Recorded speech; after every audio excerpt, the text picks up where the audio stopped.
Atenção! Começa agora uma teleaula de História do Ensino Médio. Você vai assistir a teleaula de número 5. Bons estudos!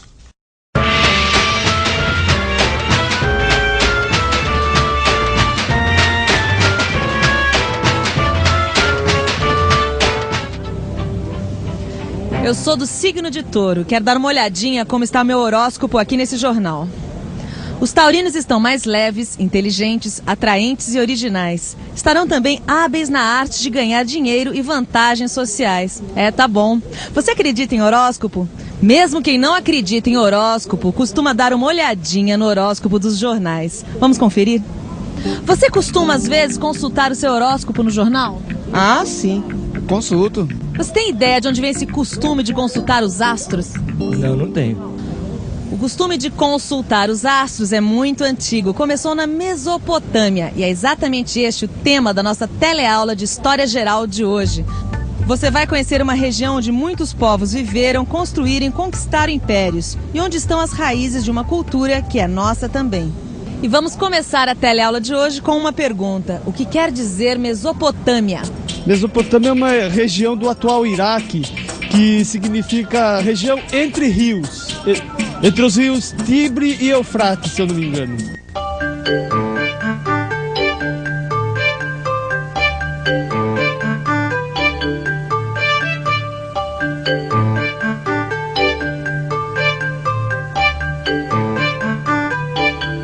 Em grego, mesos quer dizer meio e potamos quer dizer rio.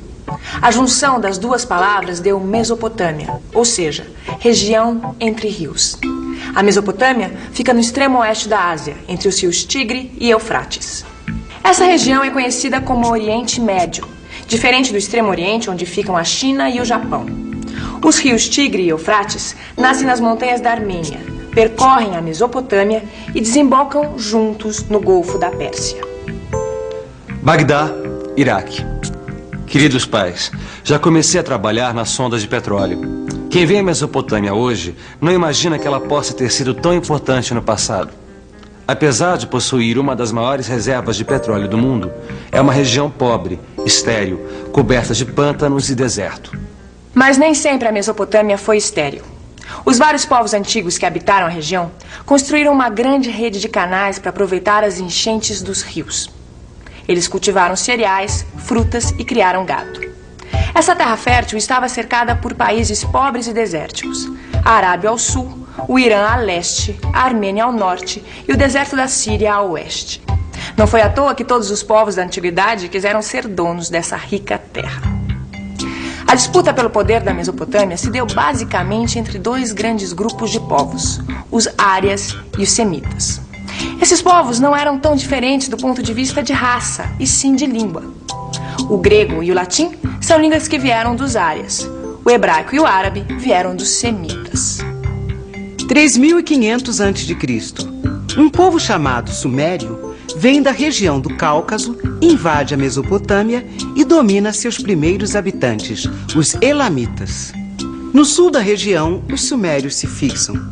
Para eles, acabou a vida nômade de deslocamentos constantes. Os sumérios criaram um modo de vida que seria adotado por todos os povos que conquistaram a região depois deles.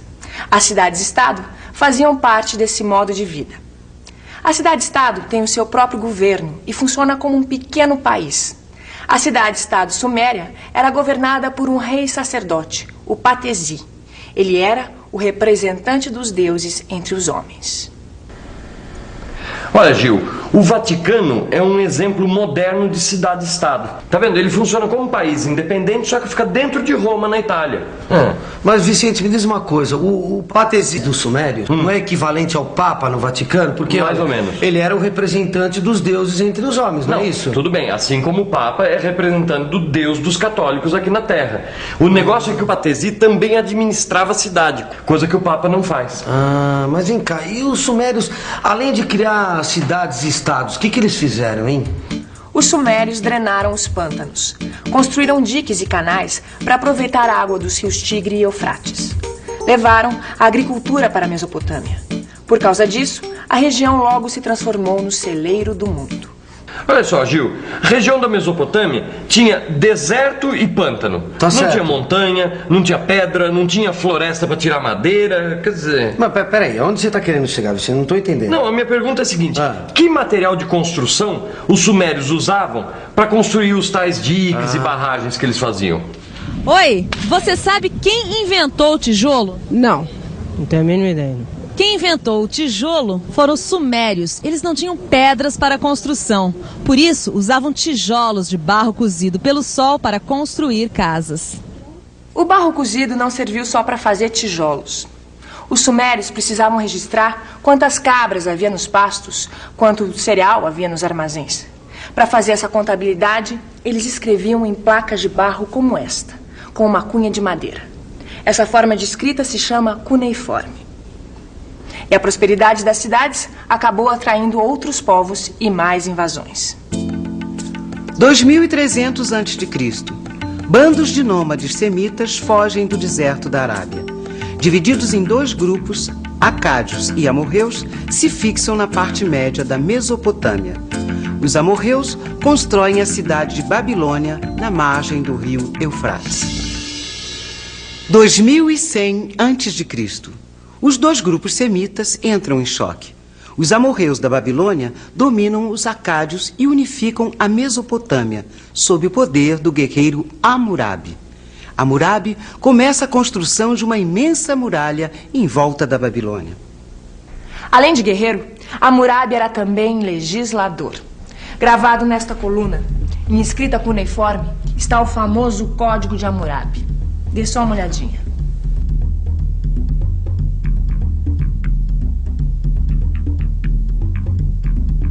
Você sabe o que é um código? Código Civil Brasileiro, Código Eleitoral, Código de Defesa e Proteção ao Consumidor. Mas afinal de contas, o que é código? Ah, não sei. É um conjunto de leis. Um código é um conjunto de leis. Um código é um conjunto de leis. Elas dizem o que as pessoas podem ou não podem fazer. O Código de Hammurabi foi o primeiro código social e político da antiguidade. O Código de Hammurabi se baseava no princípio olho por olho, dente por dente. Se alguém matasse uma pessoa da minha família, eu tinha o direito de matar uma pessoa da família dela. Hoje em dia, nós não resolvemos mais os conflitos de interesses fazendo a justiça com as próprias mãos. Esse poder pertence ao Estado. Mas enquanto a Mesopotâmia progredia, as guerras de conquista continuavam. Agora é a vez dos árias. 1900 a.C. A região dos semitas é invadida pelos hititas que vêm do Cáucaso. Os hititas arrasam a cidade de Babilônia, seguem viagem e acabam se fixando na Ásia Menor. Em seguida, vêm os mitânios, que se fixam ao norte, e na sequência, os cassitas. Os cassitas vão dominar toda a Mesopotâmia por mais de 6 séculos. Os árias só conseguiram tomar a Mesopotâmia dos semitas porque tinham 2 trunfos, o ferro e o cavalo.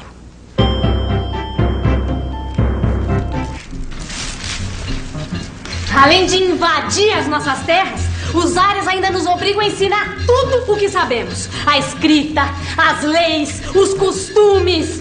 Mas a gente aprende muito com eles, mulher. O quê? Eles não perdem por esperar. Ainda há pouco cheguei do campo a cavalo. Muito mais rápido do que o boi, até para puxar arado. E as armas deles, então, muito mais resistentes que as nossas. E são de bronze. As deles são de ferro. De ferro! Mas Vicente, olha, os semitas não ficaram assistindo a dominação dos árias sem fazer nada. Não, isso eu sei. Como você viu, eles também aprenderam a usar armas de ferro. Não, até aí tudo bem, melhor pra eles. O que eu quero saber agora é o seguinte: quem sobrou dos semitas pra reagir contra os árias? Sobraram os assírios, que viviam no norte da Mesopotâmia. Aos poucos, contando com a ajuda de um bom exército, os assírios dominaram todas as cidades da Mesopotâmia. Os assírios conquistaram um grande império, que ocupou desde o Golfo da Pérsia até o Mar Cáspio, desde o Mar Mediterrâneo até o Planalto do Irã, inclusive o Egito. Mas os assírios eram conquistadores cruéis. Os primeiros a se rebelar contra essa crueldade foram os caldeus, povo semita que vivia na Babilônia. Eles se aliaram aos medos, que eram árias, e viviam no Planalto do Irã. E conquistaram tudo. O maior conquistador caldeu foi o rei Nabucodonosor. Os prisioneiros das guerras eram levados para a Babilônia como escravos. Lá, tinham que construir muralhas e os magníficos jardins suspensos. Eles foram destruídos, mas ficaram conhecidos como uma das 7 maravilhas do mundo antigo. Todo esse poder subiu à cabeça dos reis que vieram depois de Nabucodonosor. Eles começaram a relaxar com a segurança. Resultado, os persas, outro povoário de onde hoje fica o Irã, capturaram a Babilônia. E a Mesopotâmia virou uma província do vasto Império Persa, comandado pelo rei Ciro.